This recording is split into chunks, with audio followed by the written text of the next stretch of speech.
to see your true colors shining through. I see your true colors, and that's why I love you. So don't be afraid.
Good evening and welcome to the May 7th, 2018 regular meeting of the Mayor and City Council.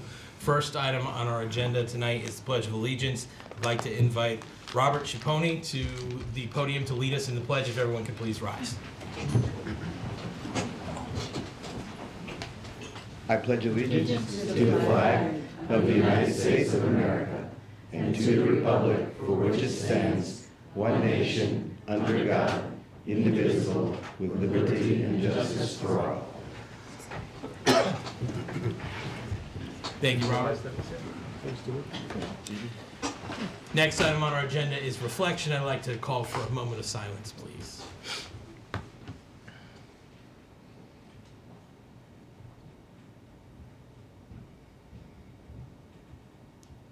Thank you very much.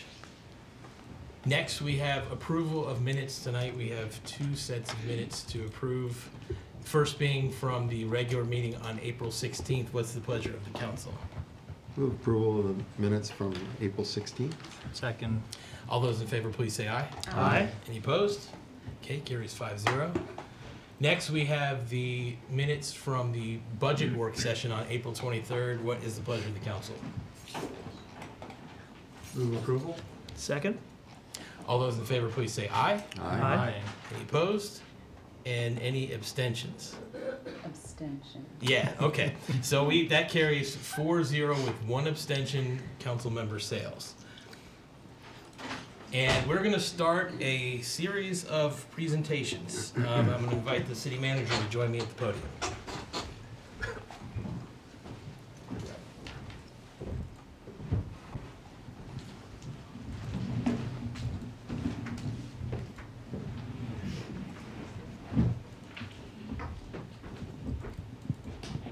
Good evening, everybody. We invite Emilio Carmelo to come up.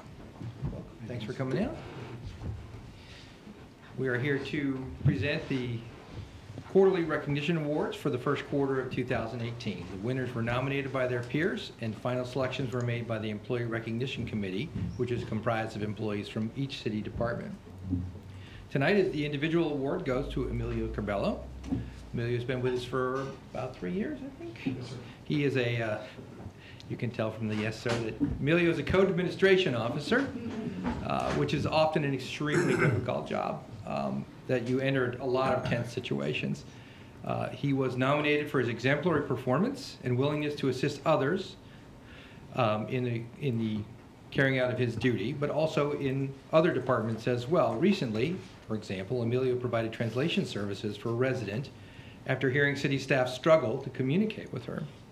The resident had called late in the day and there were no other Spanish-speaking staff on hand to translate. He overheard what was going on and uncharacteristically jumped in to assist, and with his assistance the resident's problem was soon solved. That's just one example that was presented to the committee. There are many more I know personally, and it is just indicative of what a dedicated and compassionate employee that Emilio is, and I want to congratulate you on your award. Thank you, sir.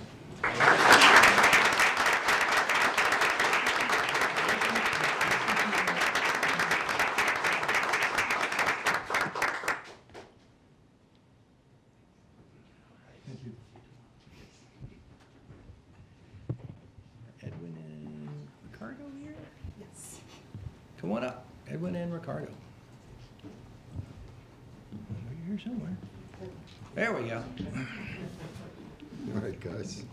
Where's your camera?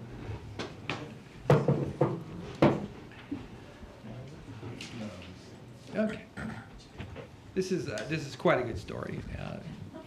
Edwin and Ricardo Daniel are working in our Public Works Department, and they were nominated for their vigilance, quick thinking, initiative, and willingness to assist in a life-threatening emergency.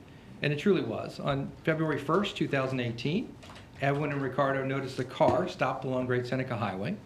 A young man was out of the car signaling to passing vehicles for help and indicating that he was choking.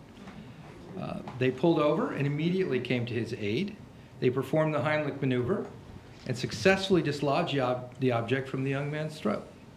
With the emergency aid given, the young man quickly recovered and was able to continue on his way. I believe he still went to school, which is great. He told his parents later in the day, and the parents responded by conveying their deepest gratitude towards Ricardo and Edmund, a sentiment that I'm sure we all share tonight. Thank you very much.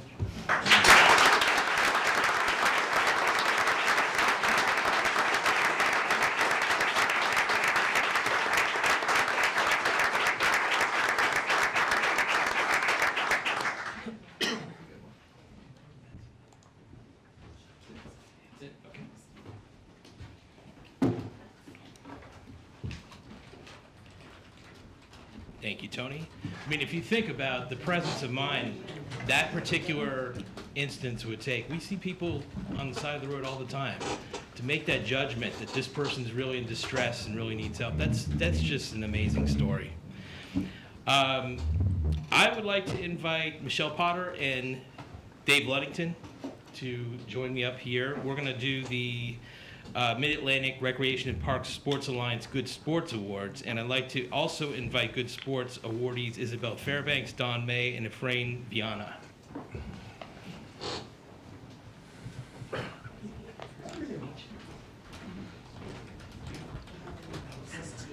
You guys take it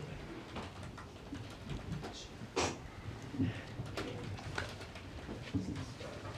Hello, everybody. My name is Dave Ludington. I'm a Senior Recreation Program Supervisor for the City of Gaithersburg, Department of Parks, Recreation, and Culture.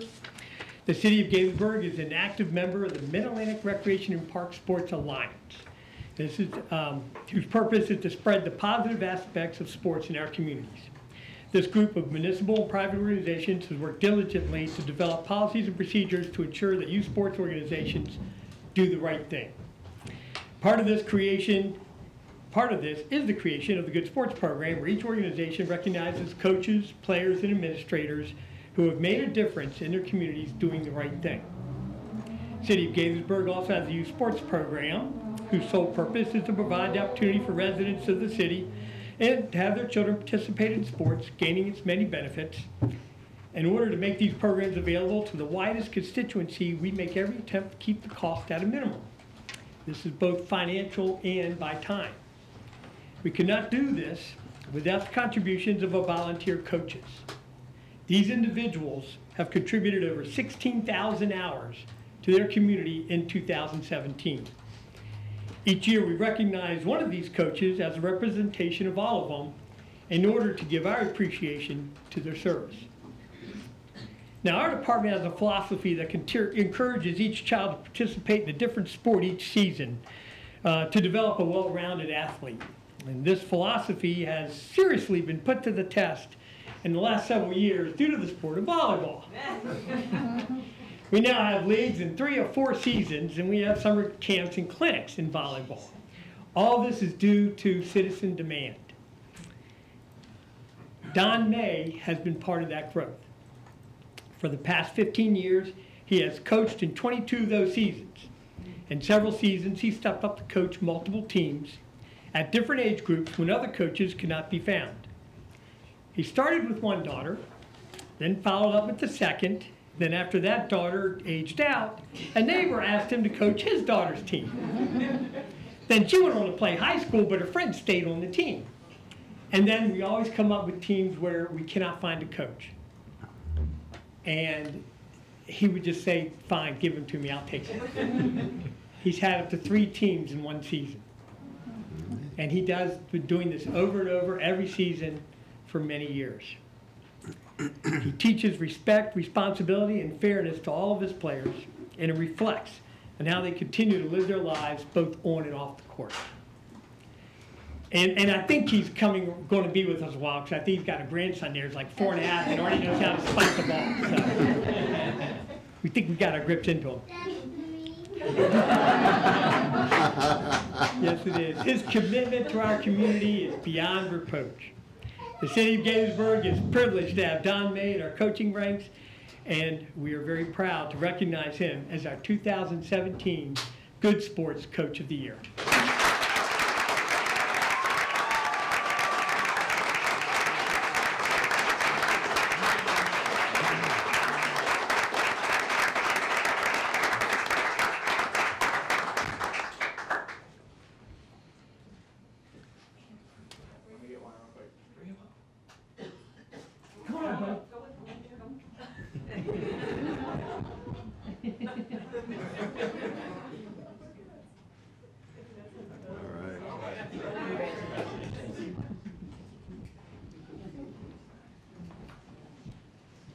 Continuing in volleyball,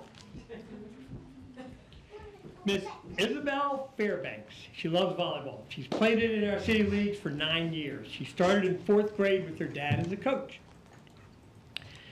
And she developed her skills, her appreciation for the game. Soon she was assisting her father in the coaching duties, helping other players learn the game, and just bringing that team together. And then she found herself coaching some of the games when her dad had a conflict. 3 years ago in 9th grade, she offered to coach a 4th and 5th grade team. And she's been coaching for the last 3 years for us in several. She instilled not only the skills of the game to her players, but that love of the sport as well.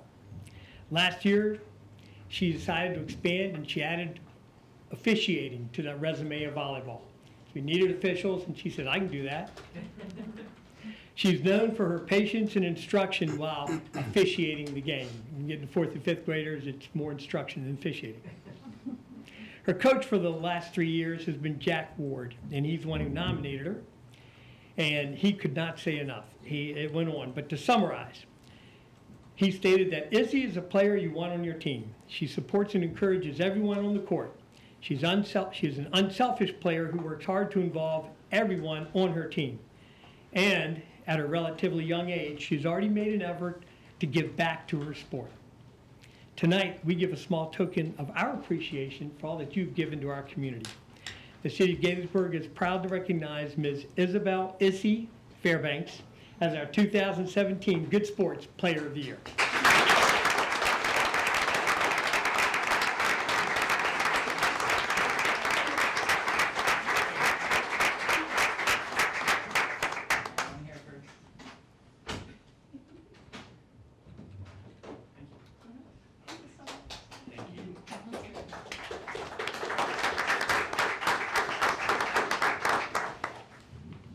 Okay, one more. Mr. Efrain Viana.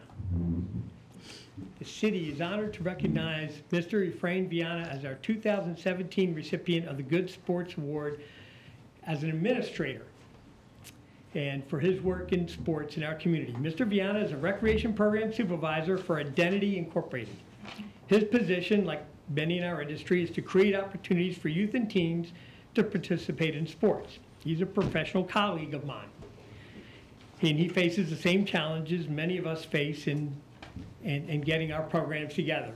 You know, staffing facilities, staffing equipment, staffing, scheduling.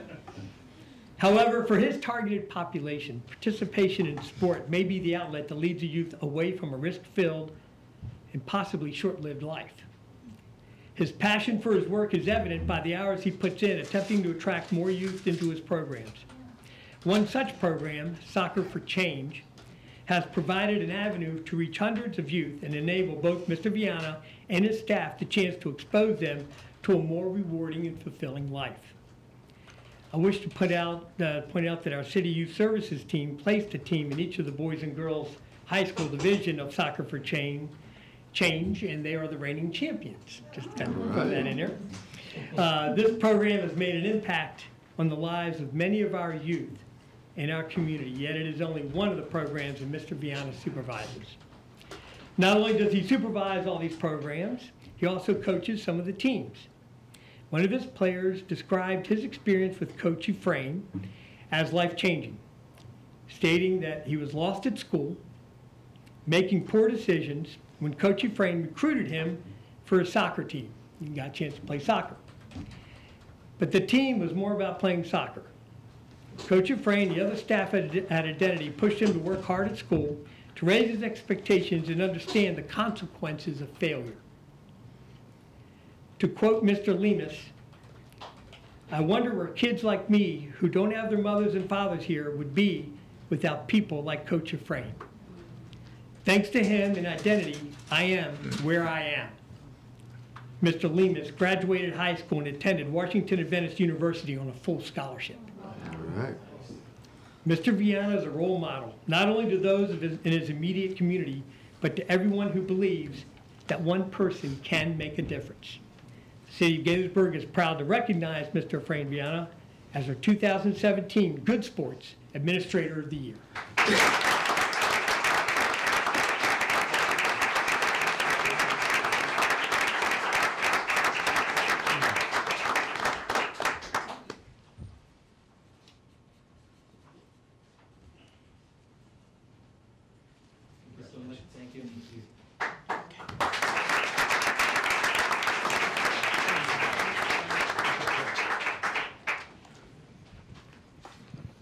This is a proclamation for National Kids to Parks Day. The National Kids to Parks Day is an annual day of nationwide play organized by the National Park Trust to engage young people with parks and public lands, fostering awareness and appreciation for the outdoors. The Trust endeavors to preserve and protect our nation's parklands, encourages our youth to reconnect with nature, and strives to showcase the beauty and riches of our parks through encouraging an active lifestyle. This year, the City of Gaithersburg is one of 385 cities who are proclaiming the day and joining in on the celebration. National Kids Day to Parks is always the third Saturday, which happens to coincide with another event I'm certain the mayor has talked about and will talk about again, our 9th annual Gaithersburg Book Festival, to be held on the grounds of City Hall and Griffith Park right next door on Saturday, May 19th from 10 a.m. to 6 p.m. For additional information, you can register to participate in the Kids to Parks Day at the Book Festival and be entered to win various prizes. You can visit www.kidstoparks.org, and then they ask that you use the hashtag #KidsToParks at the event, and you can access information about the Book Festival by visiting www.gaithersburgbookfestival.org, and please use the hashtag GBF while at the event. Thank you, Michelle. And I'll read the proclamation of the Mayor and City Council of Gaithersburg. Whereas the 8th annual Kids to Parks Day is organized and launched by the National Park Trust, and whereas Kids to Parks Day empowers kids and encourages families to get outdoors and visit America's parks, and whereas it is important to introduce a new generation to our nation's parks, and whereas we should encourage children to lead a more active lifestyle to combat the issues of childhood obesity, diabetes mellitus, hypertension, and hypercholesterolemia. Don't test me on that word. And whereas Kids to Parks Day is open to all children and adults across the country to encourage a large and diverse group of participants, and whereas Kids to Parks Day will broaden children's appreciation for nature and the outdoors. Now, therefore, I, Judd Ashman, by the power vested in me as Mayor of Gaithersburg, do hereby proclaim May 19th as Kids to Parks Day in the City of Gaithersburg, and encourage our community to make time to visit a neighborhood, state, or national park. Proclaim this 7th day of May 2018, signed by me. Let's give Michelle a round of applause.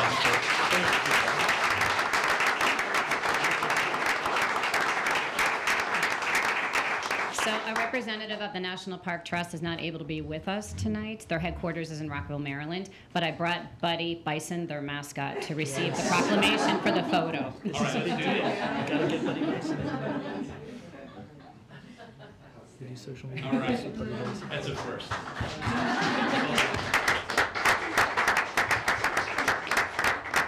Okay. Okay. Next, I would like to invite anybody from our Historic District Commission, because we're going to proclaim May 2018 as Historic Preservation Month in the city of Gaithersburg. So, come on up. Chris, come on up too. He's not on the commission, he's staff, he counts. Yeah, thank you for being with us. Appreciate it. Good to see you. Good to see you. All right. Proclamation of the Mayor and City Council of Gaithersburg. Whereas historic preservation is an effective tool for encouraging sustainable growth and development, revitalizing neighborhoods, capitalizing on existing building stock, and fostering our city's sense of place, pride, and character. And whereas historic preservation is relevant for both the city of Gaithersburg and for communities across the nation, both urban and rural, and for Americans of all ages and all walks of life, and of all ethnic backgrounds. And whereas it is important to celebrate the role of history in our lives and the contributions made by dedicated individuals in helping to preserve the tangible and intangible aspects of the heritage that has shaped us as a community, city, state, and nation, now therefore I, Judd Ashman, by the power vested in me as Mayor of Gaithersburg, do hereby proclaim May 2018 as Historic Preservation Month in the city of Gaithersburg, and call upon the people of Gaithersburg to join in recognizing and participating in this special observance. Proclaim this 7th day of May 2018, signed by me, and let's thank the members of our commission for all the work they do in preservation.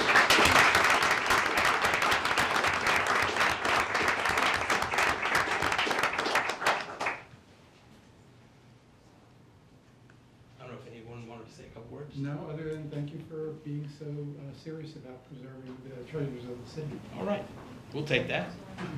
Thank you. Thanks very much, guys. Okay. Next, I'm inviting Keegan Kim and Nate Simpson from our aquatics team to join me in proclaiming Water Safety Month in the city of Gaithersburg. Did you have some background you wanted to read? Sure. Please. Thank you. Good evening. In support of Water Safety Month, the aquatics team looks forward to the water safety event every year. This year's event will have various information booths, lifeguard demonstrations, swim lesson screenings, and will include a free swim at the conclusion of our event. As a reminder, all attendees 14 years or younger must be accompanied by an adult. Thank you for your time, and we look forward to seeing you on June 1st from 3:30 to 6:30 at the water park. And we have a proclamation of the Mayor and City Council, whereas Gaithersburg recognizes that swimming and aquatic-related activities contribute to good physical and mental health and can enhance the quality of life. And whereas the Association of Pool and Spa Professionals, National Recreation and Park Association, and World Water Park Association develop safe facilities, products, and programs to support ongoing efforts to educate the public. And whereas it is vital that families and individuals of all ages, whether owners of private pools, users of public swimming facilities, or visitors to water parks, understand and abide by rules that support water safety. Now, therefore, I, Judd Ashman, by the power vested in me as Mayor of Gaithersburg, do hereby proclaim May 2018 as Water Safety Month in the city of Gaithersburg, and encourage the community to educate themselves about ways to prevent drowning and other injuries in and around various bodies of water. Proclaim the 7th day of May 2018, signed by me, and let's give our aquatics team a round of applause.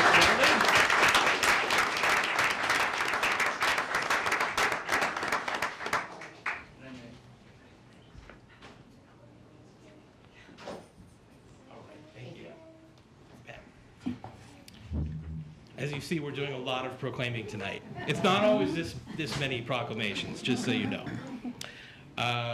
But we do have another one coming up right now. And I'd like to invite Raj Parajuli from our Multicultural Affairs Committee to join me. And anybody else from our Multicultural Affairs Committee. And Andy, please take it away. Let's do it. Let's do it. Mr. Mayor, we're going to join you. Yes, please. Good evening. The City of Gaithersburg recognizes Asian Pacific Americans throughout the month of May, providing an opportunity to learn about and appreciate the culture, history, and contributions of Asian Pacific people. 60% of the world's population lives in Asia, the largest of our 5 continents. And 17% of the city's population is of Asian Pacific heritage. The Asian Pacific region is geographically and culturally rich and diverse, encompassing 47 countries and territories, including China, Korea, Japan, Indonesia, Russia, Vietnam, Thailand, Afghanistan, India, Nepal, and Armenia. As a way of celebrating Asian Pacific Heritage Month, the Multicultural Affairs Committee is sponsoring an art exhibit in the Activity Center Gallery through July 1st, 2018. The exhibit showcases artwork by Asian American artists from the Harmonious Art Group, displaying both Chinese brush painting and calligraphy. We are honored to have Raj Parajuli, member of the Multicultural Affairs Committee, to accept the proclamation. This one's a bit shorter, but no less heartfelt. Proclamation of the Mayor and City Council of Gaithersburg designating May 2018 as Asian Pacific American Heritage Month in the city of Gaithersburg, celebrating, advocating, increasing awareness, and promoting appreciation for Asian Pacific cultures. Asian Pacific American heritage reflects a strong commitment to family economics, educational achievements, and the many contributions to our sciences, arts, industries, governments, and commerce. Proclaimed this 7th day of May 2018 and signed by me. Let's give them a round of applause.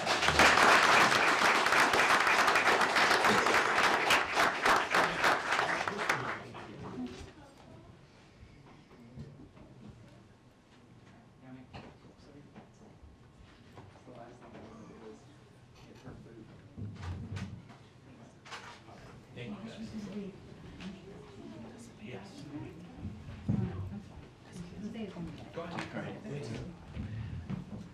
All right. Raj Parajuli was born in Nepal, South Asia, and describes his birthplace as a beautiful mountainous country. He is an immigrant who has lived with his family in the city of Gaithersburg for the last 13 years. Raj has 2 master's degrees in business management and 3 undergraduate degrees in business, law, and computers. Clearly he hates school.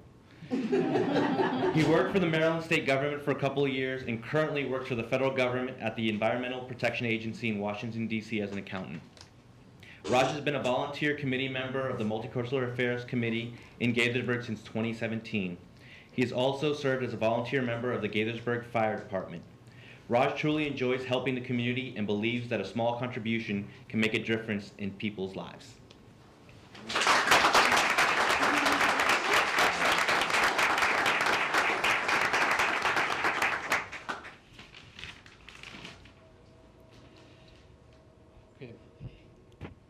Thank you, Mayor Asman, Council Member, Multicultural Affairs Committee, ladies and gentlemen. I'm truly honored to receive proclamations for the Asian Pacific Heritage Month on behalf of Asian community. We appreciate that the city of Gaithersburg for recognizing our contribution, cultural heritage, values, and importance.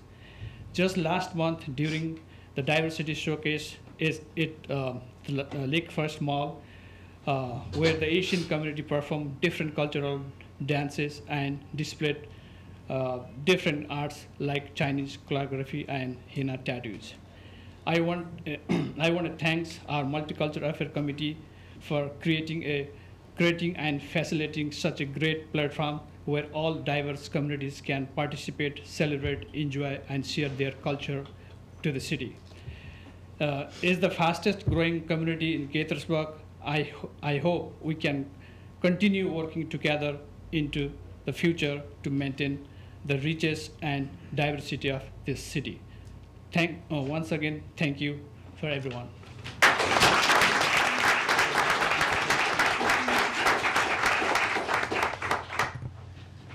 All right. Okay, now, since Councilmember Sales requested brought this proclamation to our attention. I'm going to bring her down here and invite Daphne Klein, Executive Director of Honor-Owned Montgomery County, as well. How are you, Leanne? Do you want to read background here? Definitely. Good evening, everyone. So, this month is also Mental Health Awareness Month, and thought it was very important that we also recognize Mental Health Awareness Month. Launched in 1949 by Mental Health America, May is Mental Health Month. It's the most highly recognized mental health awareness event in the nation. This year, the theme is Fitness for Mind and Body. Fitness for mind, for body. During the month of May, we will focus on what it takes as individuals to be fit for our own future, no matter where we happen to be on our own personal journey to health and wellness. All right, proclamation time. Whereas, you want to help with the proclamation? Whereas mental health is essential to everyone's overall health and well-being, and whereas half the population will have a mental health diagnosis at some point in their lives and should feel comfortable in seeking help and support, and whereas engaging in prevention, early identification, and early intervention are effective ways to reduce the burden of mental illnesses as they are to reduce the burden of other chronic conditions. And whereas with effective treatment, all individuals with mental illnesses, even serious mental illnesses, can make progress toward recovery and lead full, productive lives. And whereas each business, school, government agency, healthcare provider, organization, and citizen has a responsibility to promote mental health and well-being for all. Now, therefore, I, Judd Ashman, by the power vested in me as Mayor of Gaithersburg, do hereby proclaim May 2018 as Mental Health Month in the city of Gaithersburg and encourage our community to increase awareness and understanding of mental health, the steps our citizens can take to protect their mental health, and the need for appropriate and accessible services for all people with mental illnesses at all stages. Proclaimed this 7th day of May 2018 and signed by me. And we thank you for being here to receive this.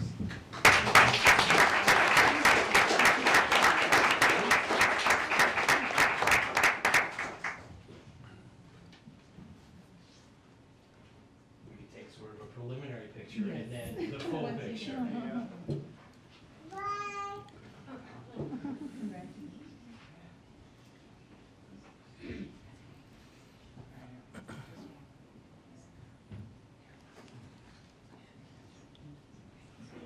Invite you to... Oh, we have more cameras going. Okay.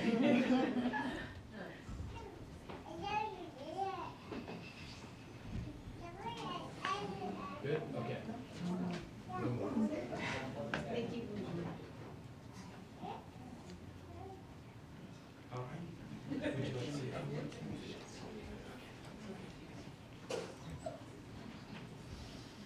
Thank you all. Okay. We have one more. We're going a little bit off our, just slightly off our agenda. I'm going to let you do this. Doris, could you join us?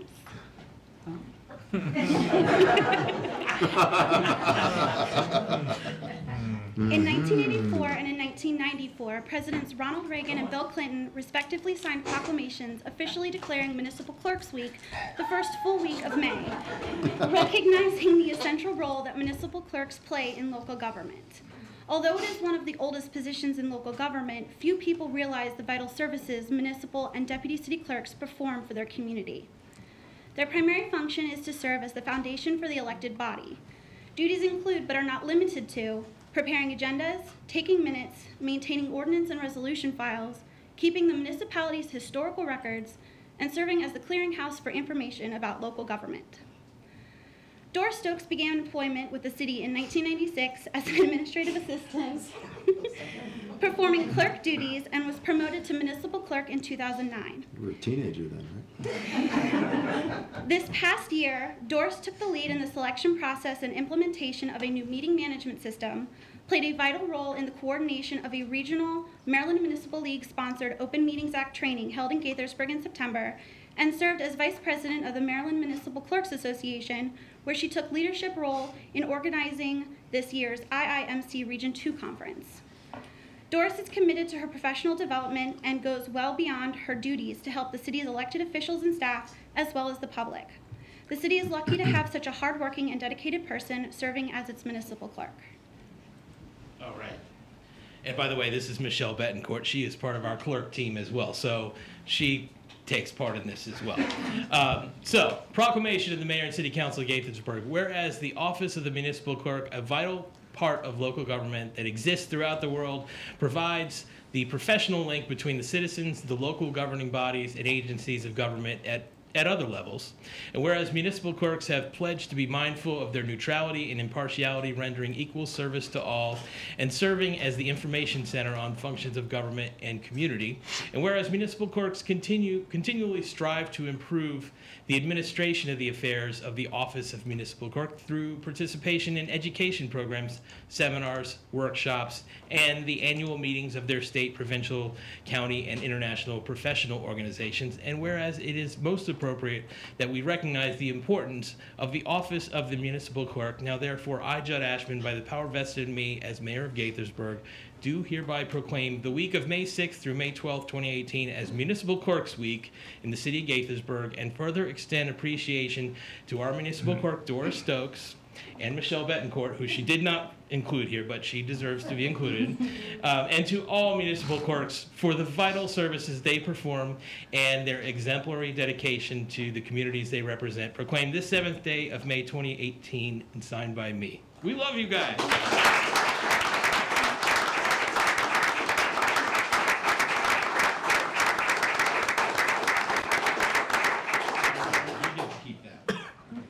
Thank you.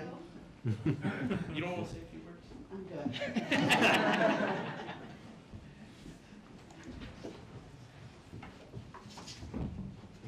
Oh, we gotta spin the podium back. Gotta spin the podium. Nick's got it. You threw me off. It's Clerk's Week. Yes. Okay. Thank you. Let's see where we are here. Next on our agenda is public comments. This is the time when the mayor and council like to hear from anybody who'd like to speak on any topic at all, because we have no public hearing, so any topic you'd like. We ask that you keep your comments to no more than 3 minutes. If you have more than 3 minutes worth of comments, then you can submit anything in writing and we'll consider it just like oral testimony. When your time is down to 30 seconds, the timer will beep and turn yellow. When time's up, it'll beep and turn red, and we ask that you state your name and address or neighborhood for the record. Please, come on up. After all that joy and excitement, I don't know if you're going to want me. Sure we can. I'm Ronald Carbis. I live at 13 St. Ives Place. I've been a resident for 30 years. I am opposed to losing Kelly Park and all its facilities to build a school. One only has to look around to see the footprints of the area schools and their parking lots to realize that the playground, the volleyball court, the basketball court, the tennis court, and a ball field would be lost. I am opposed to losing the use of all of these. Construction requires location plans to be submitted for approval or disapproval before it can start. So I'm thinking, where is the environmental plan for the stormwater runoff and the protection of the Whetstone Run Greenway and the Seneca Creek watershed? Where is the traffic impact plan? We already have school buses that speed and ignore our stop signs. We don't need more of them or any more traffic on our neighborhood streets. Where is the neighborhood impact plan? Where is the financial compensation plan to the city? The park should not be given away free. We already have a school in our neighborhood that we are not allowed to attend. We don't need another. The school board should open the unused Emery Grove School with its 10 acres, since students are bused to most area schools already. The city should stop the theft of Kelly Park. Thank you. Thank you.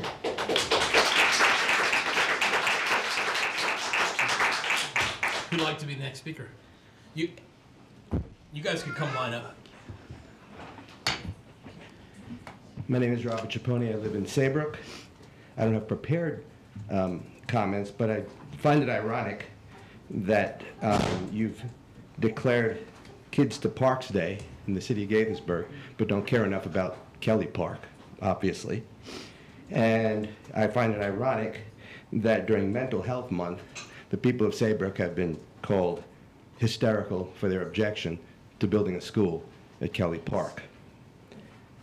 We already have a school in our development to which our children are not allowed to attend. We've asked MCPS whether our children can attend this proposed school, and we're told that determination can't be made. So I guess MCPS, Montgomery County, and by extension the city of Gaithersburg, feel that the residents of Saybrook can be stepped on again. But I think you're going to find that this time there's more resistance.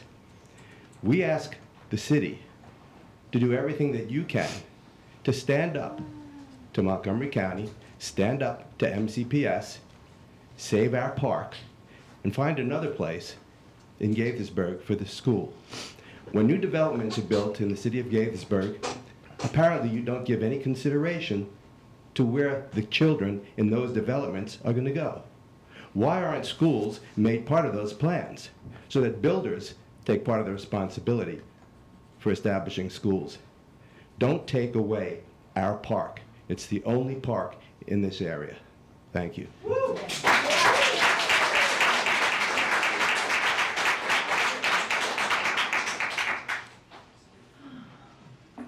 Okay, well that's a good segue to what I have to say. My name is Marie Day. I live at 26 Walker Ave. I can't for the life of me figure out one thing that's right with this newly proposed apartment building on the Fishman site at Diamond Ave. And I'm going to skip ahead to my school remarks.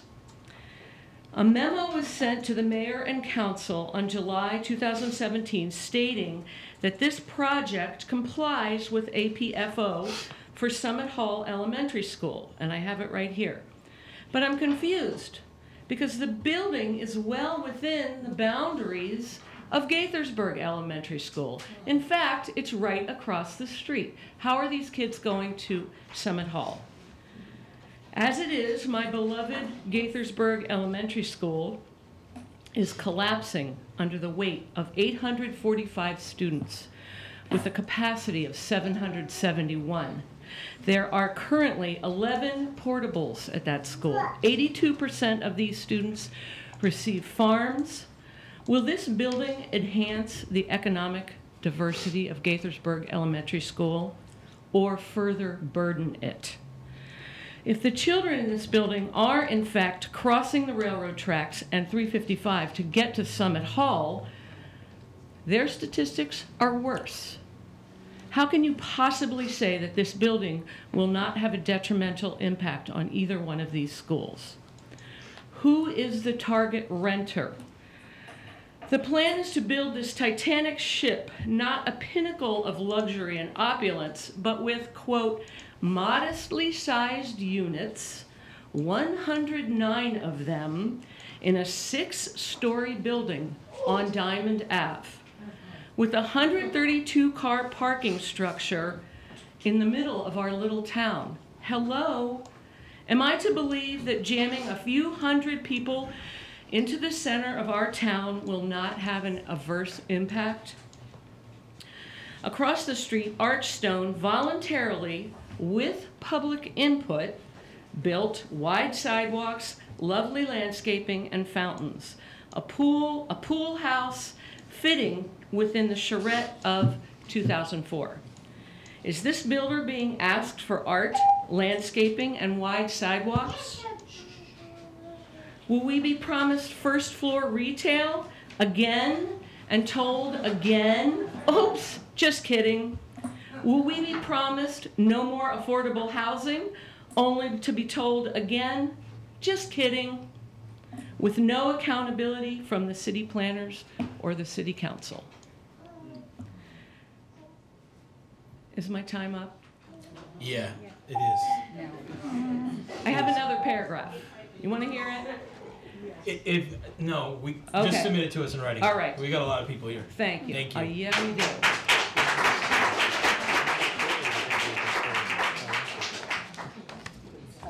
Good evening, my name is Clark Day and I live at 26 Walker Avenue, and I'm going to talk fast. I've recently reviewed the background material and the video of the Planning Commission meeting regarding the Fishman Site Development Plan. I have a few observations which I hope the mayor and council will ponder as you review the plans. In the resolution regarding the height waiver application, it states that this building fits the parameters established by the master plan for the Fishman site. It even quotes the master plan. It says first floor retail and upper floors office space with structured parking with the first level devoted to public parking. This plan provides neither. Existing longtime Old Town businesses stand to suffer as a result of this plan due to the elimination of many crucial parking spaces that the site currently provides. The applicant states that there will be no impact on traffic in Old Town. How can that be? A trash truck or moving van waiting to block both lanes of Diamond Avenue to back into the loading dock that fronts on Diamond Avenue is no impact? Someone driving westbound on Diamond waiting to make a left turn into the parking structure where Diamond is only one lane won't impact traffic? The Planning Commission nonchalantly accepted that staff was working on a solution of where to put the bug car. We're talking about a full-size train car here, not a planter or a park bench. Where on the newly completed plaza is staff going to squeeze in a train car? And who is going to pay for the move? This brings me to art in public places. Does a multicolored banner on the side or corner of the building really bring this project into compliance? Finally, last but not least, let's talk about dog poop. My understanding is that this building is dog-friendly, just like Gaithersburg Station across the street. The Fishman site plan calls for 8% green space. I've looked at the site plan and have a hard time finding any grass. It appears that Jim Clifford's front lawn at his law office will continue to be the destination of choice for dog owners. In conclusion, is it possible for the city to sponsor and have some vision for an amenity in Old Town that can be enjoyed by residents of all ages? Something cultural, like what residents have been asking for years. Something other than the nationally recognized book festival. To put Old Town on the map as a regional destination. Oh, I almost forgot. According to the state land records, the city paid $1.4 million for the Fishman site in July of 1998. I hope that the city is at least turning a profit on the sale of the land. Thank you for the opportunity to speak.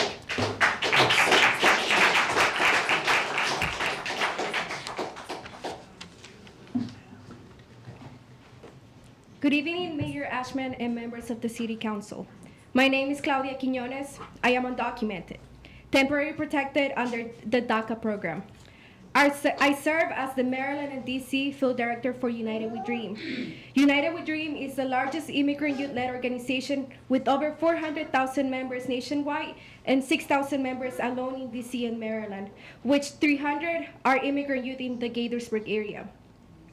For the past year, I have been working closely with high school students in Gaithersburg. I meet with them every week to mentor and prepare them for their future college experience, to assist them to enroll in dual enrollment classes at Montgomery College, and find affordable ways to pay for college. We've also gone on educational field trips to New York, Virginia, North Carolina, as well as door knocking and canvassing in their neighborhoods. All these great young adults are key leaders at our national level and led our national actions and recruit more members to be part of our movement every day. I have many intelligent, resilient, hardworking young adults, but they all share one common denominator. They're afraid of being turned apart from their family, especially their young U.S. citizen siblings due to their immigration status. Parents and immigrant youth live in fear, and they feel that their future in the U.S. is uncertain. I have seen how many students straight A's have dropped their grades or have failed their classes due to the family separation as a result of the broken federal immigration system. I have seen mothers stop applying for benefits for their children as they fear they will be detained when they go to these agencies. After the current administration threats of permanently ban immigrants from adjusting their status, even if they apply for reduced cost meals at school. I have also seen how families have held themselves from going to the police and file reports due to theft, assault, and other crimes, as they too feel that they can be detained by local police. For that same reason, we come to you, Mayor and City Council members, to urge you to help Gaithersburg residents, as one of the most diverse cities in the country, to have the residents to feel freely to come out of the shadows and live with peace of mind. We kindly ask you to pass a restoring community trust ordinance, like it has happened in many adjacent cities, such as Tacoma Park, Brentwood, Hyattsville, Rockville, and Baltimore City. By passing this ordinance, community members in the city of Gaithersburg will be safe and will be comfortable enough to report crimes and continue achieving their American dream. Over 300 youth across the city of Gaithersburg are proud for your leadership, and we look forward to collaborating to make this a reality. Thank you. Thank you.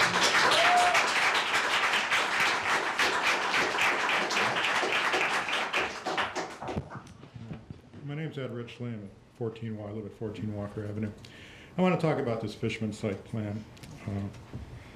It really appears to be in the process of being railroaded through. And speaking of railroading, you have to move a railroad car to do it. It's a very odd design. It took a height waiver last fall to allow it to go forward. And it was very strange when I watched the Planning Commission meeting. It was very, very strange that a lot of the nearby business owners were only notified 3 days in advance of this preliminary and final hearing. And then many of them jumped up and objected, had some very realistic objections to it, like from some of their experiences having owned businesses in that area. It's going to erode a lot of parking spaces. It's going to put a loading dock on Diamond Avenue. It really seems like it's being a lot crammed into a small space. And yes, the children are not going to be going across the street to school. They're going to be apparently walking to a school a mile away across railroad tracks because there's not enough parking spaces left for all the residents that are going to live there, so they can't get driven. So is this really supposed to help revitalization? I mean, we've kind of done this experiment, right? Archstone, I didn't notice any major changes in Old Town after Archstone went in. The Y site, I didn't notice anything after. That's like 500 units. Is this 109 or whatever it is going to make that much of a difference, really? And then is this going to be market rate housing, or is this going to be another deja vu? So I'd really appreciate it if the opportunity arises to reconsider this project and maybe think of something better to do for this Old Town community. Thanks. Thank you.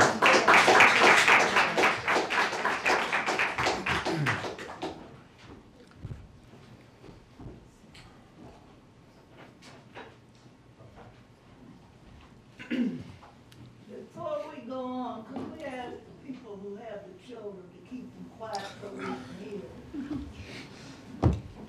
Do your best. Do your best to keep the kids quiet if you can. But everybody's welcome to be here, so I appreciate it. Come, please. Good evening, esteemed City Council. My name is Ibrahim Pinzon, and I live in the Willows Apartments on West Simon Avenue. I came to the United States at the age of 1, and I've called Gaithersburg my home since. My mother and I left Mexico fleeing the insatiable violence that came along with drug cartels. It was also in Gaithersburg where I reunited with my father. For the past 17 years, my family and I have been able to live and thrive in the city of Gaithersburg. I'm grateful for the privilege of growing up in one of the country's most diverse cities. The current political climate has instilled fear in our community. I stand here today to voice our concerns, and I stand here today to speak as a student as well. I'm a senior at Gaithersburg High School, and graduation is right around the corner. Like most students, I aspire to attend college this upcoming fall. I want nothing more than to be an integrated, productive member of the community I grew up in. I ask the council members to help restore community trust by fostering a relationship of trust, respect, and open communication with the city and its residents. As a city, we pride ourselves in our diversity, respect for others, and love for our community. Today, I urge you to protect our immigrant community by considering the Restore Community Trust Ordinance. Thank you. Thanks.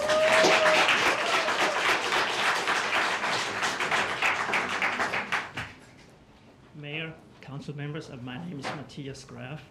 I'm a resident of Saybrook. I moved here about a year ago. And one of the reasons I moved here was Kelly Park. It's our local neighborhood park. It's a very nice park to just go for a walk, go jogging, or just enjoy the outdoors for a couple of minutes. And I would like to bring back to you the motion that many neighbors of Kelly Park are really strongly opposed to lose Kelly Park. Coming weeks, you will have to make a decision on if you pass land to Montgomery County Public Schools for building a school or not. And I hope when you come to the decision that you consider that, just as you said today, parks are important. Parks are an important part of Gaithersburg. And it's not just protection of parks on the west side, but also on the east side. This is a place where we go to. It's within walking distance. I don't have to drive anywhere. I don't have to cross any railroad tracks, any highways. It's a beautiful place. It has wetlands. It has a river stream. It has playgrounds. It has a lot going for it. It's a success.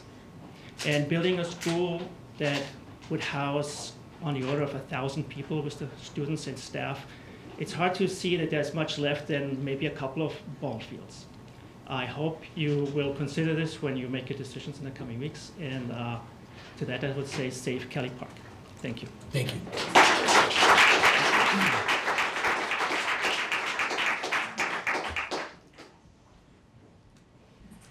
Hi, I'm Beth Junium, and I'm feeling mentally healthy today, thank you. I'm here as a member of a community, a big community of approximately 1,810 homes. And I'm sure there are more, but I got tired of counting them, walking all around. So I want you to take into consideration that we are upset. We want our park. We love the park. There are people from all different communities here tonight to support Kelly Park. And I want to say, it's not a ball field, it's a park with lots of different elements. And I also would like very much if some of you would come down during drive time in the morning. We've invited you, but you haven't come yet. We would like to come and sit with you so you could see the drive time and what the congestion is like. And I would like very much for you to commit to that. Somebody shake their head up and down. You need to see what it's like. Because we're going to be coming to you all when the traffic gets bad again. Well, I have a few quick things that I would like to say. I enjoyed your state of the city, and I also enjoyed this. Green spaces are vital in a community, health and well-being. They give us an opportunity to get out and exercise. They offer us a place to meet our neighbors. They provide habitat for native wildlife. And to get more technical and less poetic about it, they often serve an important role in stormwater management. I think you were talking about Kelly Park.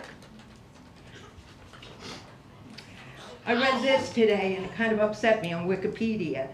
It discusses the east side and what it includes: Lake Forest, City Hall, the Montgomery County Fairgrounds, Borough Park, a well-known joint community recreation center, and outdoor water park for kids and families. The west side of the community has many wealthier neighborhoods, and that's obvious with the building of all the parks you're doing over there. This is from the land acquisition and planning from the open space. It's an overview, and it says here, home values tend to increase faster on parks and protected open space than comparable homes in other settings. If you go through every budget from 2006 until present day, you all talk about open space and parks and how important they are. And I would love to have time to go through and read them all, but maybe next time. You support parks. Thank you.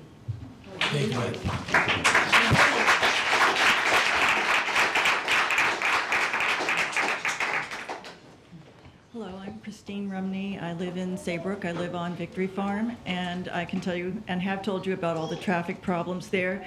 But tonight I'd like to read comments from other people who have written about Kelly Park and what it means to them.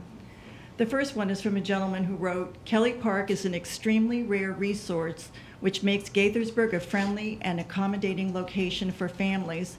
Its athletic fields are a very important ingredient in supporting youth programs in this area. My wife and I enjoy daily walks in this well-maintained park, which serves as a sanctuary to wildlife in the midst of our crowded urban area. I highly suggest the county renew its search for a suitable area for a new school. Don't destroy one of the finer elements of this city."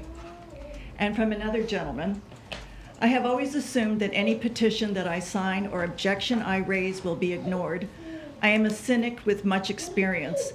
I don't have that much hope for improvement. I know these few sentences will be carelessly read and ignored for the very reason that I bothered to write them. My children grew up on the swing slides and climbing, running, and playing basketball in Kelly Park. 13 plus years have passed and we still use the park daily. I run daily in the park and surrounding woods with my dog. It has given me a great sense of satisfaction to live in an environment like this. I love this place. If what I have heard about the future and development / demise of Kelly Park is true, then I will have to give serious thought to leaving the nicest home and community that I have ever lived in." And I would like to also say that this is not just a Saybrook issue, as seems to be reported in the local media. This is a Newport Estates issue, this is a Villa Ridge issue, this is the Whetstone Run issue, it's an Audubon Square issue as well. As Beth mentioned, there are over 1,800 homes and people, families, and I urge you, please come to Kelly Park and see all the children playing in the park. This is Kids to Park Day. Come see the kids in our park. Thank you. Here, here.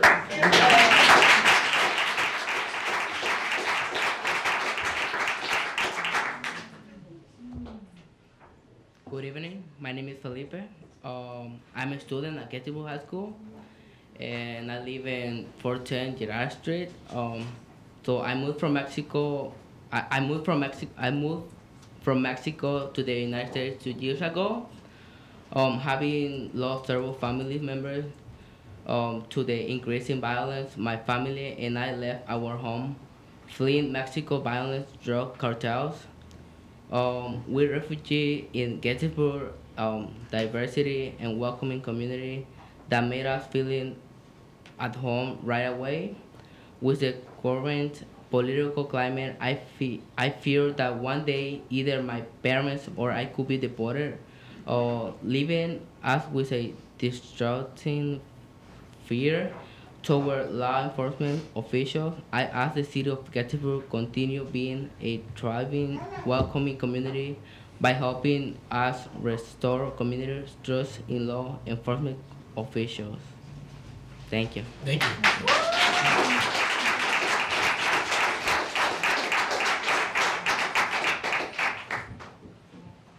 Please, come on up. Hi. My name is Dr. Patricio Piedra. I'm a researcher at the postdoctoral laboratories at Army Research Labs. I'm a resident of Saybrook Oaks, and I want to express my strong support to maintain Kelly Park. Our youth is suffering from a mental health as well as the opioid drug addiction epidemic. The solution is not just the absence of drugs. The solution is presence, is the presence of resources such as Kelly Park that allow for community integration, reducing the horrible isolationism that are amongst the most negative factors to mental health. Do not take our open spaces. They are the city presence in favor of mental health and against drug addiction. Thank you.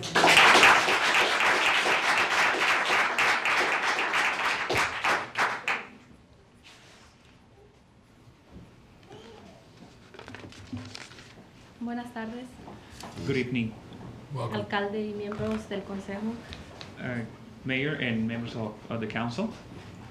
Mi nombre es Marlene, soy madre de familia de 3 niños.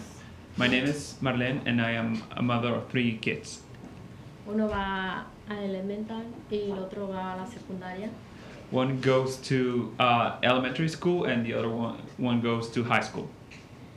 El día de hoy vengo a pedirles que hagan que nos apoyen a nosotros, a las familias inmigrantes, con una petición de ordenanzas para protegernos a todos nosotros.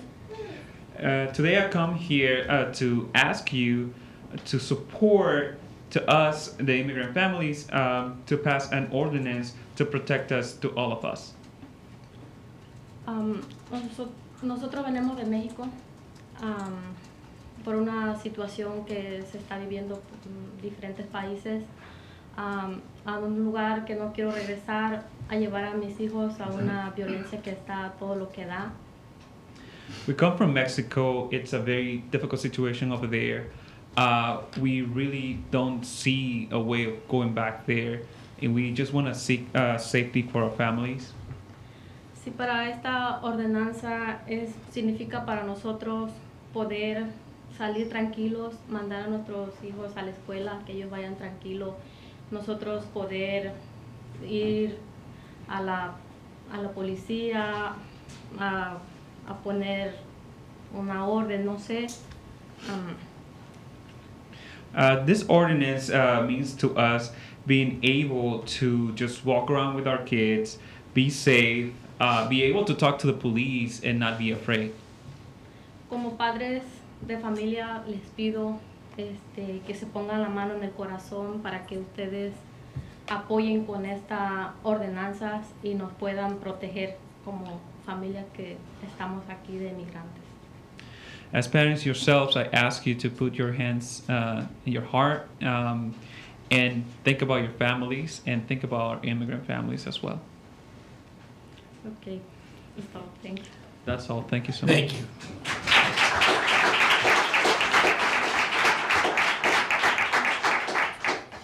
Before you all leave, I just want to make sure we're all on the same page, because in the city of Gaithersburg, this is not a new issue for us. We've been thinking about this issue for some time, and while we haven't formally passed an ordinance, we have made a strong statement, and we do have a policy among our police department. Our police is not empowered or does not have the resources to enforce federal immigration laws. When our police have interactions with people in our community, they're not checking documentation. We've proactively made this statement. When families come and sign up for our recreational programs, you do present identification as to where you live in the city of Gaithersburg to determine whether you live in the city or not, to get the in Gaithersburg rate or the county rate in terms of our recreational programs. But we're not checking. As a city, we're not checking documentation for federal immigration. So just want to make sure you all understand that. We've made some strong statements. We've not formally done a trust ordinance, and so you're welcome to advocate for that. But I do feel like we've resolved ourselves on this issue. We do find that we are a welcoming, diverse place. We're proud of our community, and so we just want you guys to know that. Do we have any other speakers this evening? Please come on up. Hi, my name is Debbie Chen. I live on Bell Grove Road, and I appreciate this opportunity to speak with you. And I appreciate the comment that you just made regarding that this is a community that is very welcoming. I am a Gaithersburg resident. I've lived in this area for over 30 years. I'm a Terp. I went to the University of Maryland. This is home for me. And I love this area because it is very, very diverse, and it is a community that cares for one another. I understand your point that you make about the fact that you have put out public statements, that you have policies. But I think it's also very important to make sure that it's very clear to the community where those lines are drawn, that it's clear that what the roles and responsibilities are with local law enforcement and ICE officers. And I think ultimately it's about transparency and accountability in government. It's one thing to have a policy, but policies can often be changed, and there's no sense of what is the accountability if there's any kind of transgression. It really is about transparency and accountability in government. And what I ask of this council is to listen to the people who live within your city limits and listen to the fears that they have and what may be needed to help them thrive in this community. Thank you. Thanks.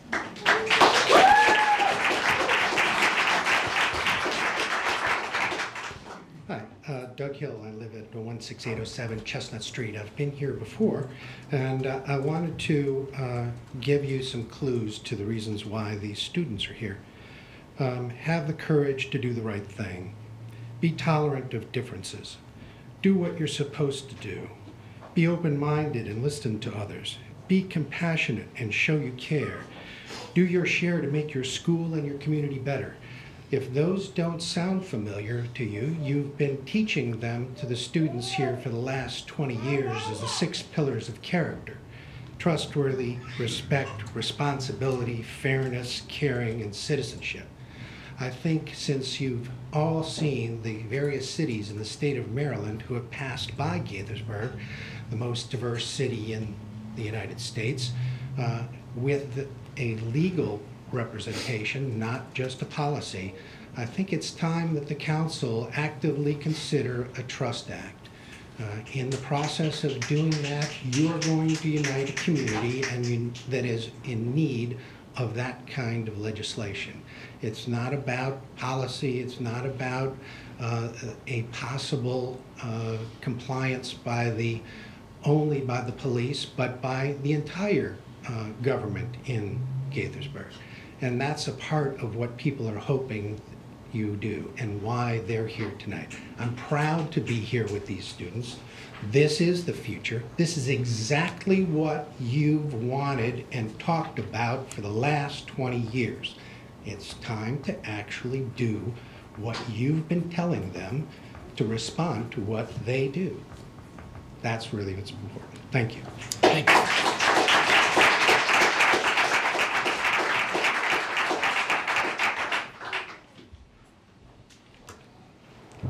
Good evening, Mayor and Council. My name is Melissa McKenna, proud resident of Hidden Creek for the past 15 years. Thank you so much to the students for coming out this evening. I know this isn't the easiest thing to do, so you're very brave and you're very organized, and that is wonderful. This is what we want for our students. I am formerly MCC PTA Vice President and Capital Improvements Program Committee Chair for MCC PTA as well. And I most recently served on the Gaithersburg Elementary School New Site Selection Committee. And I felt compelled to speak this evening on behalf of our students in MCPS and provide a little background to that process. First, I would like to say it was 4 years getting to find a site at all. And there is no good site in the city of Gaithersburg for another elementary school. And the site that was chosen partly because it needs to resolve overcrowding at not 1, not 2, 4 schools: Gaithersburg Elementary, Summit Hall, Strawberry Knoll, and Rosemont. And there is no one central location. The Emery Grove Center is reserved as a holding school for when other schools are renovated. Most recently, Brown Station was in that school. And they started school at 9:50, simply because it would take that long to get there.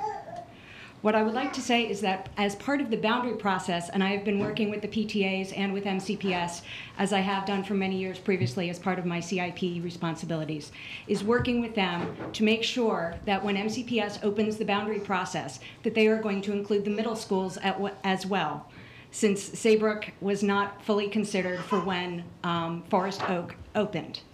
So in the process of opening a new elementary school, not only do they look at the elementary school boundaries, but in this case, certainly, and I will be advocating for, as I have done with other areas in the county, that they start taking into consideration the middle school boundaries as well. We want these children to be able to get to school safely. And yes, this side of the railroad tracks would be Gaithersburg Elementary and not Summit Hall. And I will be sure to remind them when I see them again. So we want to make sure the students can get to the closest school. And I just wanted to say it is not taking the entire park. It is taking part of the park. The fields will still be there. I understand we want to keep the parks, but we have over 2,700 students in 4 schools that are packed in like sardines and sent outside all day. And we need to make sure they have the best education they can have. So I heard stormwater management concerns as well. MCPS takes that very seriously. In addition, at Barnsley Elementary, they have suddenly encountered stormwater replacements necessary at the tune of $660,000 that they are going to add on and also take those into consideration. So I'm sorry, I appreciate everyone's opinion here, but I just felt compelled I needed to speak for our students as well. Thank you. Thanks. Hi,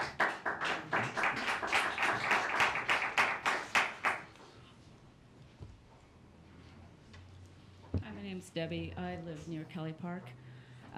I just was listening today to the themes of community, and that is one of the things I really liked about Gaithersburg when I first moved here.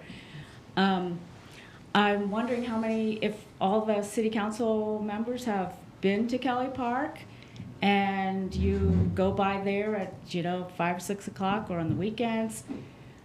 The ball fields are all full. There's soccer games going on. There's people in the tennis courts. There's kids shooting basketball. The playground is packed.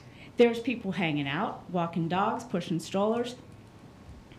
This park isn't broken. This park is a success. It's a success. Now I do not deny that we need a school.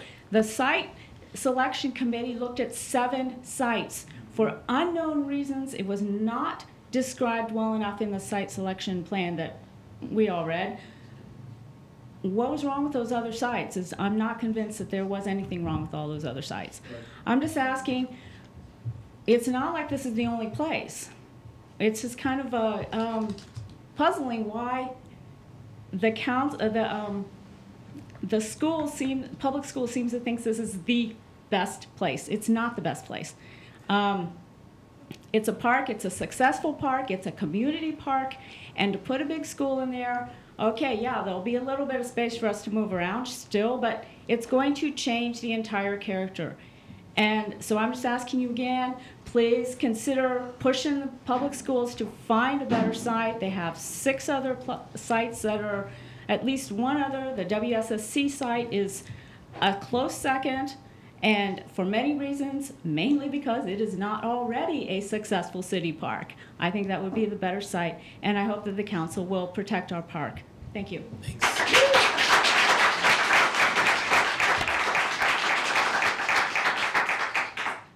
Any other testimony this evening? Come on up. Hi, my name is Rhonda Thiessen. I also live at Saybrook and oppose the school building at our Kelly Park. And I'm up here to actually answer a question that's been addressed several times.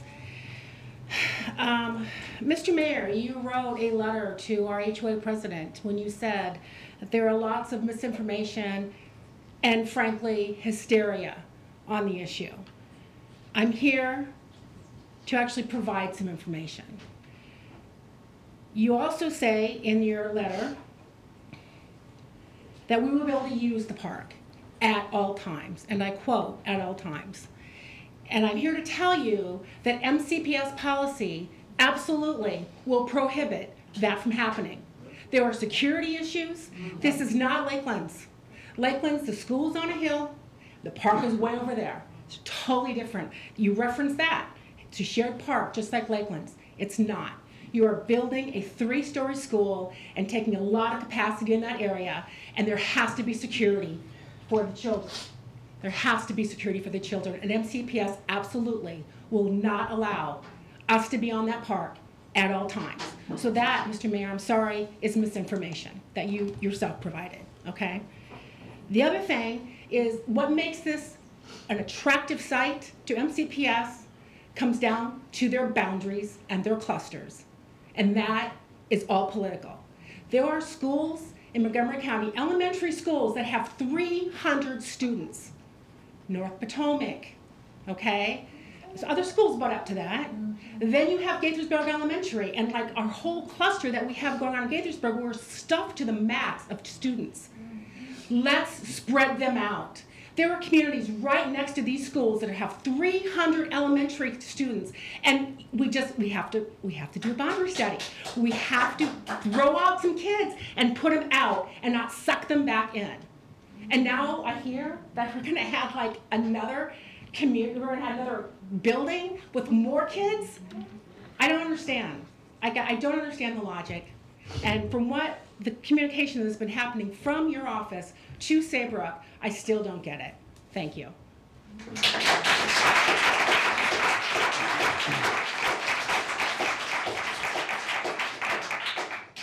Any other testimony this evening? Okay. Then we will move on to from the mayor and council. We will start with Councilmember Sales. Thank you, Mayor. Pull up all of my notes. I missed a few meetings. Well, I missed the last meeting from mayor and council, so I have quite a few updates. Good evening, everyone. Is my... Yeah, you speak up a little bit. Okay. All right. So, a few weeks ago, Rachel Carson held their elementary school, their guest reader day. That was Tuesday, April 17th. So I was joined by the mayor, and we visited a few classrooms and read some of the books from the authors that we'll be seeing at the Gaithersburg Book Festival on the 19th. So it was really fun to meet with the kids and got a really nice card from a first grade class.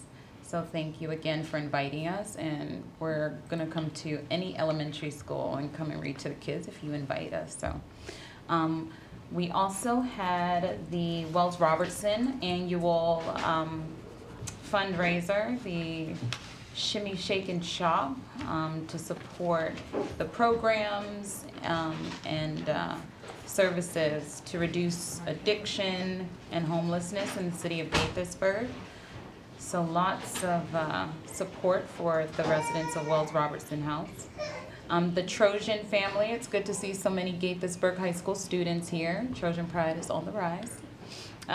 They held the Gaithersburg High School Education Foundation. They held their family breakfast and annual 5K to raise money for grants for students, teachers, and it helps with after-school programs as well, so you can learn more about their offerings on their website. And we were also invited to the Sir Optimus International of Upper Montgomery County Awards Gala. It was their 54th annual gala. This program works with high school students to help determine their goals and also helps them with identifying personal and employment values. The gala was a fashion show. My daughter actually went through the program, the Dream It, Be It program, and it's for girls and helps them make collages and identify goals to help with identifying role models and a pathway to success beyond high school. Paws in the Park also happened last month.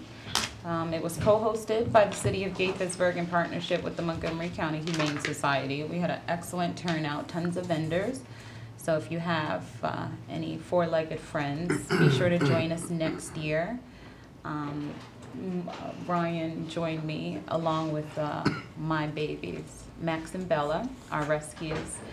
So we had a really good day. The annual BioHealth Capital Region Forum was also held 2 weeks ago. And that is held every year to highlight the accomplishments of today with sessions focused on advancing science and accelerating innovation. The University of Maryland College Park, President Lowe was also in attendance with some other neighboring universities to talk about the talent gap and the emerging labor market needs, access to STEM resources, STEM employment opportunities, and affordability with continuing education. So it was very informative, and if you have the pleasure of attending, it's 2 days every year in April. So you can visit MedImmune's website to learn more about their next one. So as I mentioned, I missed the April 23rd meeting to attend the Daily Record's Top 100 Women of Maryland celebration to accept an award. The Maryland's Top 100 Women Award recognizes high-achieving Maryland women who are making an impact through their leadership, community service, and mentoring. Past winners and business leaders select the current women. So, congratulations. thank you.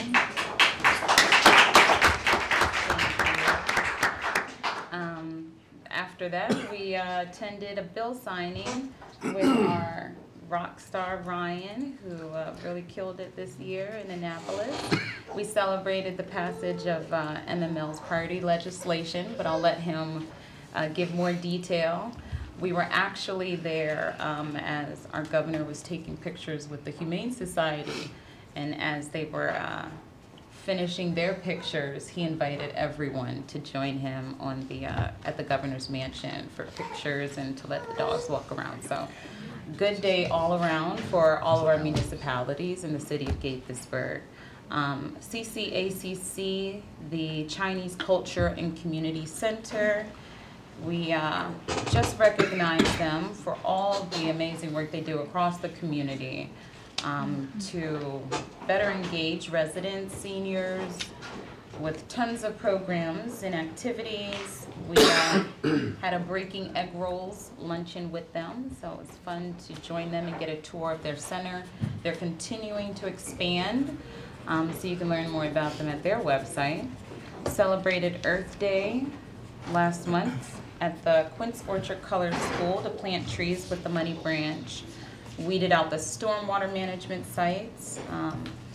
Future Link, a nonprofit here in Montgomery County, which is dedicated to mentoring students from graduating high school to beyond, celebrated 10 years. And we have so many students who have just gone on to do amazing things. And it's always important, no matter what age you are, to find a mentor. Character Count celebration, our award ceremony was held last week at Rachel Carson Elementary. We were joined by the principal, Principal Hammond, and I think it was our first event with Junior Mayor's aide. First official event? Well, the State of the City. Well, after that. Yeah.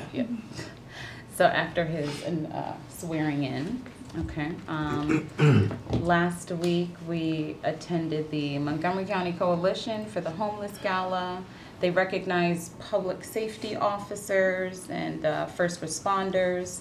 I was sitting at a table with a gentleman who has been in his home for a year after chronic homelessness, and he made a recommendation that in our upcoming parades that we include our crossing guards and our safety officers, our student safety officers, in our upcoming parades. So it's good to recognize the young students who are advocating for safety in the community.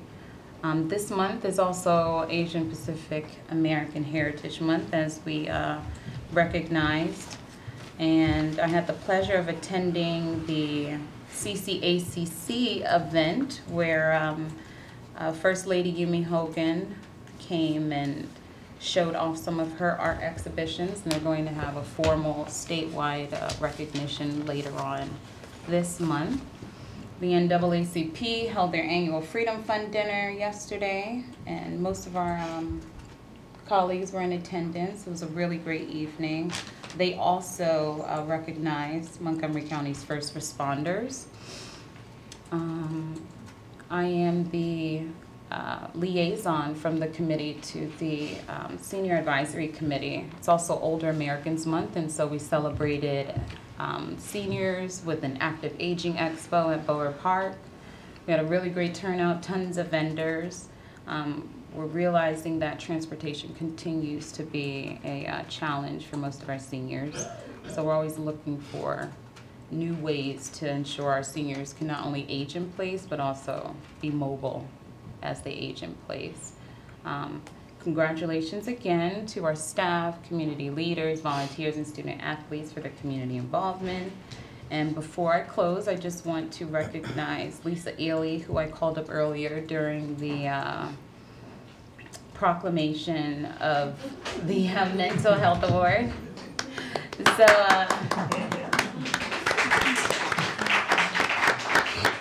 So Lisa Ely contacted me last year and wanted us to identify May as Mental Health Awareness Month, and she asked to come to a meeting, and it just so happened we were using this meeting to recognize mental health awareness. So I'm glad she could make it, and she did not come alone.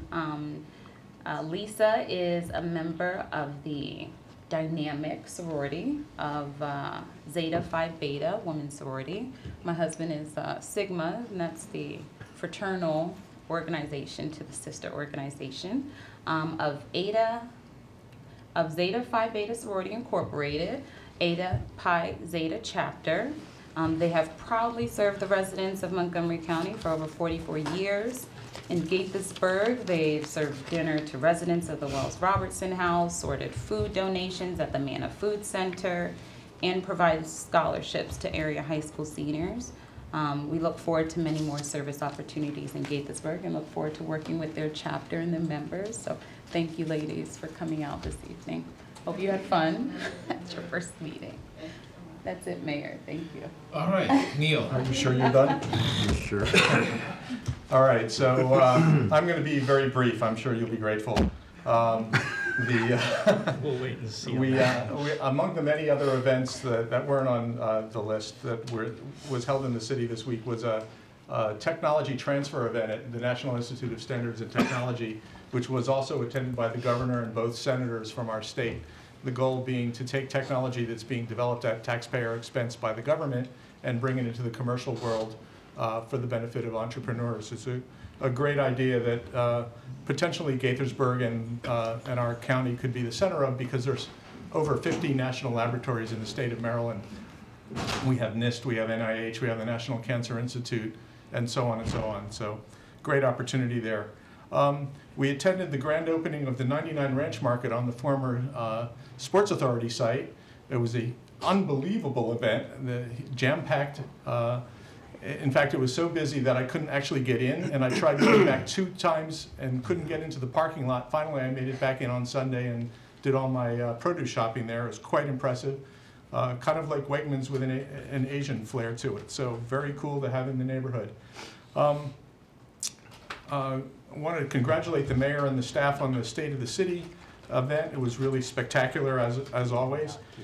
And finally, you know, some of you may have either read or heard on the radio about an incident that took place in my neighborhood in Kentlands with a neighbor scattering rat poison to try to take out the squirrel population, which frankly I don't understand, but regardless, it was unfortunate in many ways, including the fact that the substance was completely misused. If you followed the directions, this wouldn't have been a public hazard. Among the corrective actions taken was the city cited him for violating one of our provisions. Unfortunately, the maximum fine for that violation was $200. So I'm going to hope that staff and my colleagues here will support relooking at that particular fine. I don't know if it was set in 1964 when that was a lot of money, but for something that has sickened several pets in the neighborhood and could have been worse if it hadn't been caught early, we need to look at it. I've also discussed this with the delegation from our district, District 17, and the neighboring district at 39, who have pledged to work with us to try to find a way to keep the substance under better control. I don't think it should be in the hands of lay people, but it's a state matter, not something that we can deal with as a city. So that's it. Let's move along. Thank you, Neil. Ryan. Thank you, Mr. Mayor. As evidenced by the many passionate public comments tonight, I hope you all realize that we do truly pride ourselves in being an open government and listening to the comments and concerns and questions of members of the public who come here. You don't always get the answer that you want, but we listen and we give you the opportunity to address us, and we do take very seriously everything you say. And I can tell you, speaking on behalf of my colleagues up here, I know they all work real hard to make sure that we're reading all your emails, We're paying attention when you all come to our meetings and testify, and when you offer public comments in any forum. We take this job very seriously. These are complex and difficult issues that many of you have come to talk to us about tonight, whether it's Kelly Park, whether it's the Fishman site, whether it's how we interact with our immigrant communities here in Gaithersburg. I think all of you appreciate these are not simple solutions. If they were, everybody would agree, we would implement the solution, and we'd be done. They are nuanced, they are complicated, they are difficult, and I can tell you, again, you may not always get the answer that you want, but we're working hard to try and figure out what is in the best interests of our city collectively. I don't think there's going to be any announcements tonight on any of those issues, if anybody's waiting around for them. But these processes take weeks, months, sometimes years as we consider the best path forward. But please do rest assured we are seriously considering your input.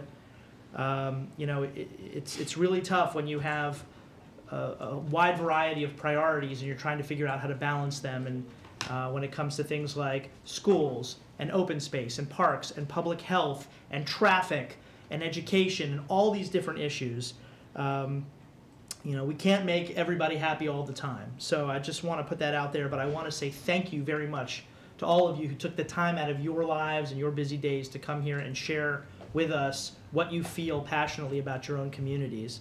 I'm regretting that the folks who came here, the kids who came here to talk about their support of a trust ordinance had to leave, because I wanted to address them as well and just echo the comments of the mayor from earlier, that if they don't already know and feel that they are already safe walking around the streets of Gaithersburg, then we need to reiterate that, and we need to do a better job communicating it, because ordinance or no ordinance, that is the position we have taken really from the get-go of this national public debate. And there are great public statements that have been put out by our police chief, which can be viewed online. He's done some videos, he's done some written statements. We as a council have done a number of written statements and hosted a number of events on this topic. And our kids need to know that wherever they come from, they're always welcome at our city programs, our after-school programs, our youth centers, our summer camps, our recreational programs, and that they can always approach our police department without fear, because that is the philosophy that we have embraced here in Gaithersburg, ordinance or no ordinance. And so we might want to revisit the outreach that we've done to them, or maybe increase it to make sure that folks in the immigrant community know that. So those are just sort of the bigger issues I wanted to address tonight, and make sure that you all knew that we were hearing you. And there will be many more discussions to come on these issues. A couple of quick announcements. Folks have already talked about the State of the City event. I just wanted to offer my congratulations as well to everyone involved. Lori Ann briefly mentioned that there was a bill signing by the governor about a week and a half ago for the highway user revenue bill that we've been fighting for 10 years, which brings back a lot of money for local transportation infrastructure projects. It was money that had always been historically allocated to municipal government. The state took it back during the Great Recession to balance their own books. And so for 10 years, we've been fighting to get it back to where it really belongs. And we finally got that this year. The governor signed that bill after it passed unanimously through the state legislature. And so we're going to start seeing in the coming years more money for our infrastructure projects and our roads. I also serve on the board of the Maryland Municipal League, which had a board meeting on April 28th. Just a wrap-up of the legislative session in Annapolis this past year, talking about that highway user revenue and other priorities. We had a very good year. For those who don't know, a couple of the other priorities pushed by our municipal league that also passed through the legislature and became law this year. One in particular is a law that allows local governments to withhold your contact information, so that when you sign up for emergency alerts on your cell phone, or you sign up for our electronic newsletters via email that we send out from the city, previously under the state's Public Information Act, which is the state equivalent to FOIA, if you're familiar with the federal FOIA, folks from the public, whether they be journalists or just private marketing companies or political candidates, could come to the local government and request that we disclose the email addresses and phone numbers of everybody signed up for our alert systems and our email newsletters. We closed that loophole, so now all your contact information is safe and private. So please make sure folks know that they should feel free to sign up for our alerts and our e-newsletters, which have a lot of great information in them. I also attended the Bar Association of Montgomery County annual meeting and Law Day on Friday. Among other topics of discussion, again, was immigrant rights, and the local bar associations doing a lot of interesting work to try and help immigrant children be represented when they go through various proceedings in the local courts. So I want to commend them on that work. I've done a little bit of that work myself, pro bono. And then finally, I just wanted, on a lighter note, to give a salute to the staff and volunteers at our Arts Barn facility. This past weekend, they did a number of Star Wars themed events for the May the 4th Be With You weekend. And I gotta tell you, I went to a couple of them, brought my kids to one of them. They were fabulous, fabulous events. They had a symphony, a full symphony come in to do the full musical score of the Star Wars movies. It was kid friendly, and so we were able to, expose our children to some good music and culture and other fun events. So kudos to them for being creative and thinking of other ways to use our public arts facilities for fun events for the public. And then finally, I just want to wish all the mothers a very happy Mother's Day coming up. And that's all I have this evening. Thanks, Ryan. Mike. Well done, Ryan. Actually, and I also wanted to offer my congratulations to Ryan. He is a superstar in Annapolis these days. The other thing he didn't mention is through the work of a number of not just Gaithersburg, but other cities joining in partnership, it's always good to get things passed, but sometimes there are things that get passed that aren't good for cities, and so we actually collectively were able to stop some actions and legislation that would have preempted some local authority. That's pretty important. One of those preemptions was our ability to regulate basically broadband in the cities, within the city boundary. And that applied both to city municipal government and county government. So that was pretty important. Sometimes there are people in Annapolis, elected people in Annapolis, that think they're doing us a favor when in reality they're making our jobs more difficult. So we were able to stop some of that. And Ryan had a hand in that as well. But the major achievements, I think, was getting our legislation passed that were our priorities. So I'm sorry I missed the state of the city. I was able to follow it on Twitter from Los Angeles. That's a very diverse city too, but I think the celebration of diversity that the city had. I'm sorry I missed the outgoing junior mayor and the opportunity to meet the incoming junior mayor. I'm surprised that we didn't try Facebook Live or something, but I think we ought to look at that possibility in the future. So I want to congratulate our staff members on receiving recognitions today, Emilio Corbello and especially Edwin and Ricardo for their life-saving actions as well. They're a life-saving team. That's not in their normal job profile, but it's good to know that our staff can take care of those things and take care of our citizens. So. And then I want to thank our recognized coaches and players, Isabel, Don, and Efrain. The services that we provide through our Parks and Recreation, it's not possible to do it without the kind of volunteers and participants that we have. And then finally, Saturday was Cinco de Mayo. That's a celebration of the battle, the victory of the Mexican forces over the French at the Battle of Puebla. It's not Mexican Independence Day. But we had our own little celebration in Gaithersburg, and this is we had the third annual La Milla de Mayo. It's a measured mile run down East Diamond Avenue from Girard Street to Chestnut. I ran again, the third time I ran. A little bit slower this year, but I medaled. I was first in my age group. So I noticed that I was the only member of the council there, but I think Rob had a race on Sunday that was a long one. So, maybe that's a good excuse. Anyway, I would challenge any other member of the council to meet me at that start line next year. So I want to thank staff, all the volunteers, and Montgomery County Roadrunners Club. They're a great partner in this. I think it is the only measured mile race, street race in Montgomery County. So It's a great opportunity. The winning time, I think, was 4:40, which, you know, I didn't get close to in high school. I might have got close to 5 minutes in high school, so I'm not telling. Notice how I haven't told you my time. Anyway, thank you again for that, and my granddaughter was very impressed with my medal. So our other partner there was the Maryland Senior Olympics, so my age group considered a Maryland senior. So anyway, she likes my gold medal. Anyway, thank you very much. Thanks, Mike. Rob. Thanks, Mr. Mayor. I'm pretty sure anything that needs to be said has been said. I kind of feel that way too. Go ahead. I just wanted to piggyback on Ryan's comments. He said it a lot more loquaciously than I'm going to, but it's important to recognize the citizens who've come out here today and you know, poured their heart out, given us their positions on these very difficult issues.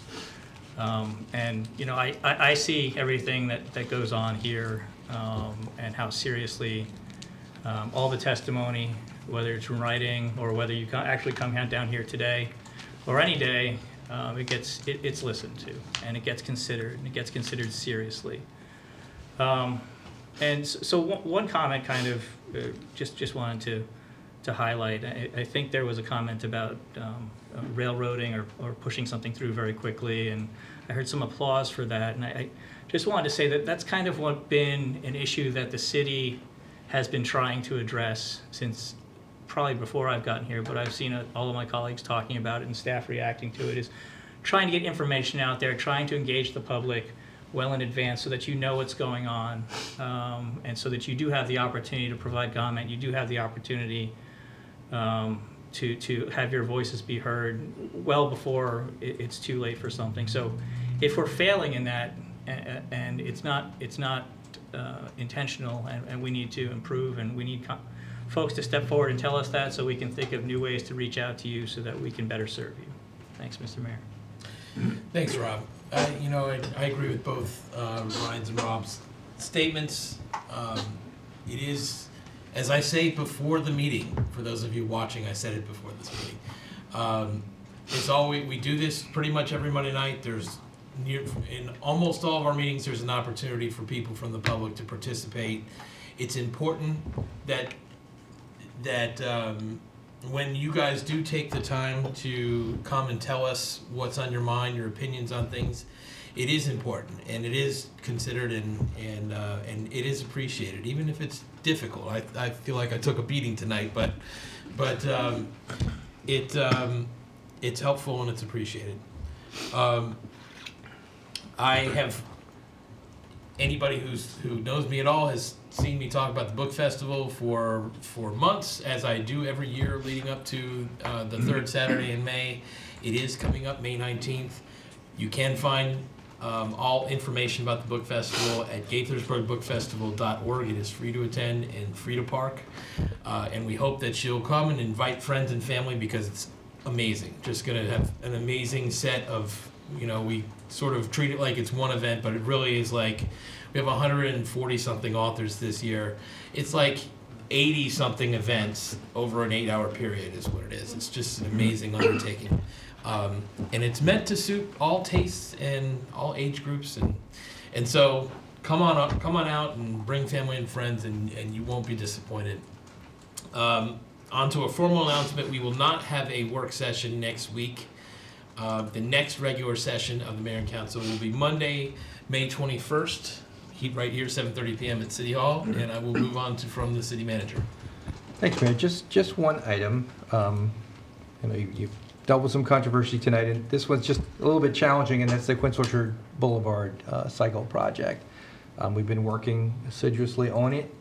As I've mentioned previously, we're struggling a bit with the utility of the project and the cost.